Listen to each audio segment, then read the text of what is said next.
Obsession is doing gangbusters at the box office, and there is a controversy. And I think it's time for you and I to chime in on this.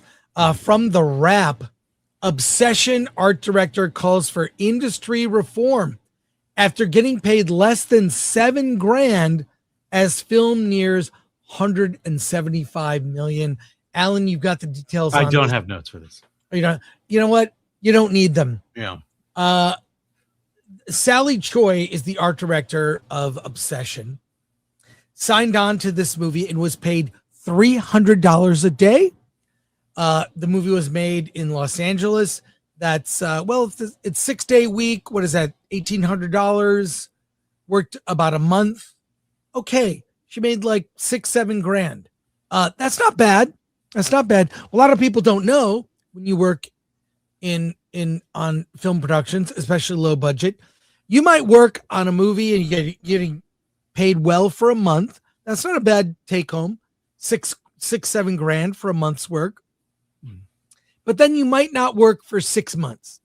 That's why even successful friends of mine that have, say, they're actors or work in the industry, a friend of mine who's a comedian who works on the regular still bartends out of that fear that I worked one time this month. I worked only like a week. He's supplementing his income by, simply by having the regular service job, and then, hey, gets a good payday from working on a film set. I'll say this, and I'll just repeat what Robert Meyer Burnett says. You don't get what you're worth. You get what you negotiate.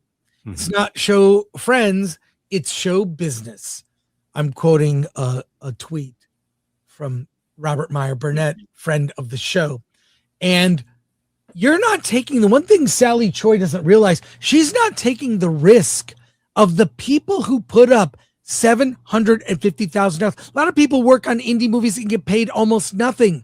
I had so many people chime in on this. And there are the people that don't understand the entertainment industry and work ethic. And have you ever heard a term? Maybe we need to bring this one back. Pay your dues. Again, not what you deserve, what you negotiate. Mm-hmm.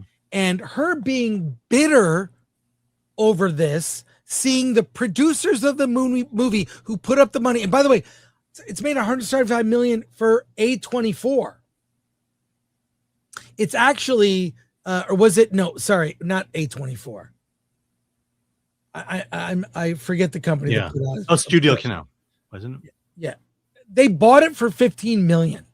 Okay. And put it out. And look, I know that like the lead actress got paid like 20 grand to be in the movie. She is SAG. She will have residuals coming. She'll be getting paid for this movie in years to come. Okay. Years to come. She's going to be getting paid for this, along with moving up in her career. Her rate is going to go up by 5-10x. She's going to get paid probably 10 times 20 grand for her next role. And it's this, we've lost this work ethic with people, and also not understanding your position. The people that take the risk, a producer on a movie, is the one that they may get nothing. They may be out $1 million. Okay. Not a small sum. Alan, your thoughts, and I have some more to share. Yeah. First of all, she got at 7,000. She got paid 1% of the entire budget. That's right. The art director got 1% of the entire budget of a movie. That's pretty damn good. But if you wanted a part of that 175 million, here's what you should have done. You should have worked for free and then asked for points. You can do that. You can negotiate. There are actors or directors who forego their salary to get a bigger budget, and in return took points on it. Didn't like Tom Hanks do that for like maybe Forrest Gump or something like that? Yeah. I mean, those stories are all out there. I mean, you probably could have. I mean, that probably would have been a smart move. Say, okay, look, instead of paying me 7,000, just give me 1% of the box office. That's all. if it does well, and that's the thing is, as you say, you are now putting your own capital up as risk against the movie, which means if you believe in the movie so much, give up your salary, take points, and do your job. And if you do a great job, you'll make a lot of money doing that. Here's otherwise, again, as Robert says, you got what you negotiated. So walk away, be happy, and go to your next job and say, hey, I was the art director of Obsession.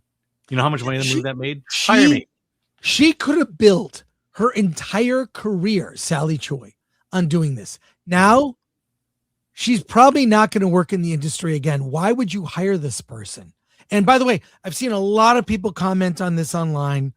A lot of people that don't know anything about how the entertainment industry works. And I got so many DMs from people chiming in, telling me stories of one buddy of mine told me about an Oscar nominated actor who got paid $500 to be in a film. You get what you negotiate. I'm going to share. Oh, hold on. Here's the story that I was looking for. In the movie Twins, Danny DeVito, Arnold Schwarzenegger, Ivan Reitman, all forego their salaries for 40% of the back end, 40% of the box. They got no salary. By the way, George Lucas took a pay cut on Star Wars to get the merchandising rights, which 20th Century Fox at the time thought, merchandise? What are you talking about? By the way, side note, 20th Century Fox tried to change the title of Star Wars. Do you know why? Their market research said that people thought the movie was about celebrities fighting.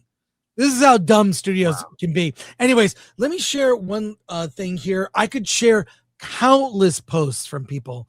Luke Barnett, who's an actor, filmmaker, who I happen to know, he posted something, and I'll read it. He says, the Obsession art director post, man, what a choice. 1 year total experience, only credit pre-Obsession is a single short film. She signs on to a low budget indie, agreed to rate, movie explodes. You're suddenly the art director of the most talked about film of the year. If this ever happens to you, let me give you one piece of advice. Embrace it. Use the credit to fight off others. Get an agent. Turn those difficult 3 weeks into an incredible career. Do not cut every connection you have to the filmmakers. Put out tweets about how you wish you'd shut down their production. She actually tried to, Sally Choi tried to organize everyone on the set, like a union, like a whole, and complain about the rate you agreed to, which isn't even like $100 or some student film sketchiness. Do you know how many indies I've done as an actor for $240 a day? A fucking lot. Every single time. I know what I'm getting into, and I hope to God it turns out well and lead to another opportunity. I cannot even imagine getting cast in Obsession and then putting out a career-ruining post about it instead of trying to leverage it into more work. This is an entitled person, thinks she's owed something. And by the way, voluntarily, filmmakers have gone, and not contractually at all, when a movie has done well and they've done well. George Lucas gave extra money to Harrison Ford, Carrie Fisher, Mark Hamill, among others, at the time that Star Wars was a hit. Other filmmakers have done the same. There are countless stories of that, of generosity after the fact. So this is a cautionary tale about what not to do, and having an attitude of gratitude is a lesson, not just in the film industry, but also in life.